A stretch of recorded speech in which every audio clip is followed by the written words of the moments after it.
Salam Ibu dosen dan teman-teman semua. Perkenalkan, nama saya Irni BS, NIM 104 2023 0003. Kelas A semester 1. Program Studi Bimbingan Konseling Fakultas Keguruan Ilmu Pendidikan Kristen. Di sini saya akan menjelaskan tentang teori behavioristik.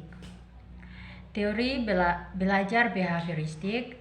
Teori belajar behavioristik adalah sebuah teori yang mempelajari tingkah laku manusia.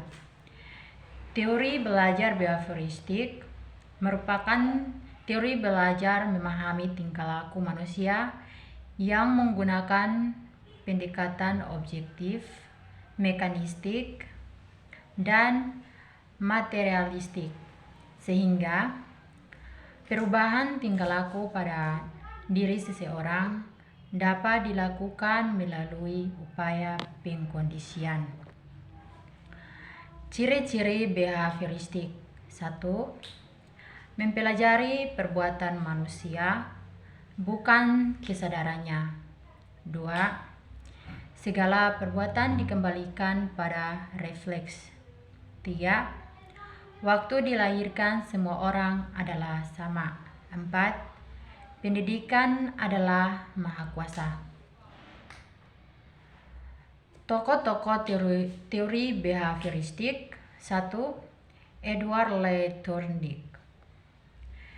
Pengaruh hubungan antara stimulus dan respons dalam pembentukan perilaku dan konsekuensinya dalam pembentukan perilaku yang diinginkan. Terjadinya asosiasi antara stimulus dan respon ini mengikuti hukum-hukum. A. Law of effect. Respon akan sangat bertambah kuat akan diikuti dengan hal-hal yang menyenangkan. B. Law of readiness. Berkaitan dengan struktur dan fungsi kematangan fisik dan mental. C. Law of action, hubungan antara stimulasi dan respon. Dalam konteks pembelajaran, classical condition dapat menjelaskan mengapa siswa menunjukkan perilaku menyukai atau tidak menyukai pembelajaran atau mata pembelajaran tertentu. Selanjutnya, perilaku yang ditampilkan seseorang guru merupakan salah satu faktor penyebab hal tersebut. 2. Burrhus Frederick Skinner.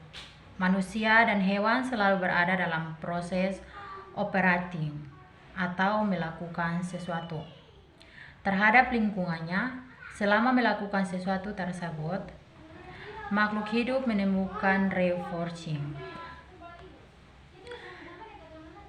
Perilaku yang diikuti dengan reinforcing, stimulus atau stimulus penguat akan diulangi lagi di masa mendatang. Pembentukan perilaku yang sesuai dengan pembentukan disebut dengan shaping. Shaping adalah metode untuk mengarahkan perilaku pada perilaku yang diinginkan. Selain reinforcement, Skinner juga memperlakukan punishment.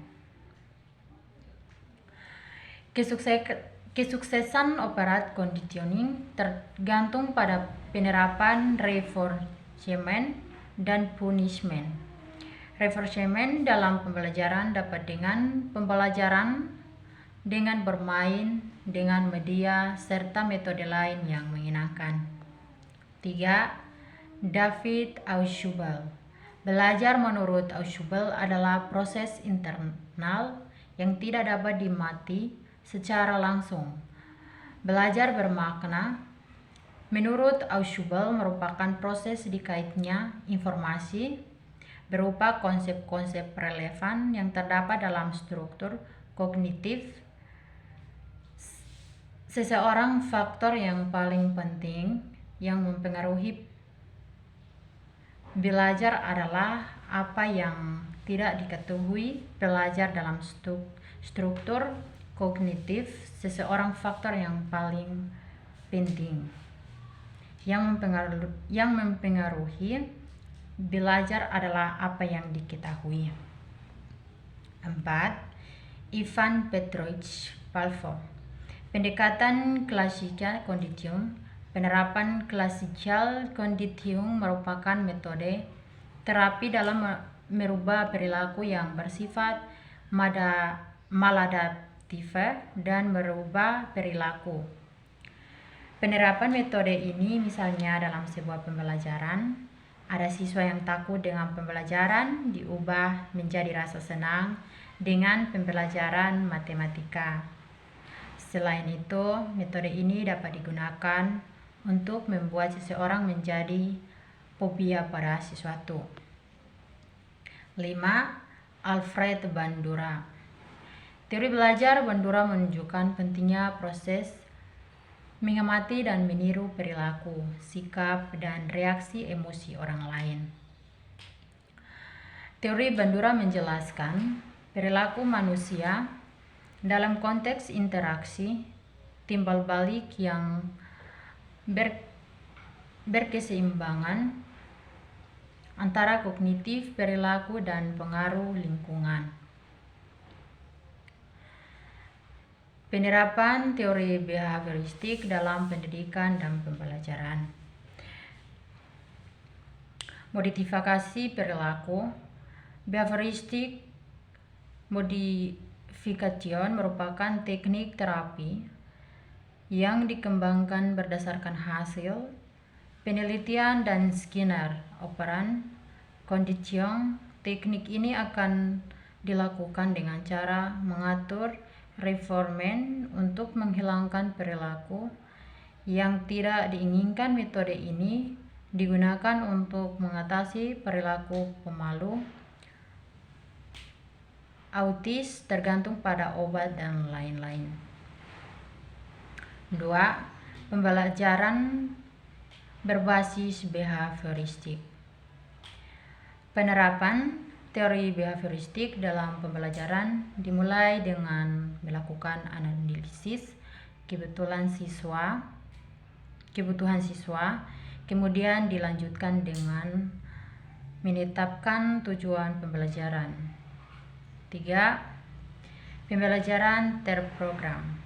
Menetapkan tujuan pembelajaran yang harus dikuasai peserta didik, memecah kompetensi menjadi lebih efektif, merumuskan kompetensi yang perlu dikuasai dalam rangka mencapai tujuan, menimbang materi sesuai dengan tujuan yang akan dicapai, memberikan kesempatan peserta didik mencapai tujuan sesuai kemampuannya, memberikan umpan balik.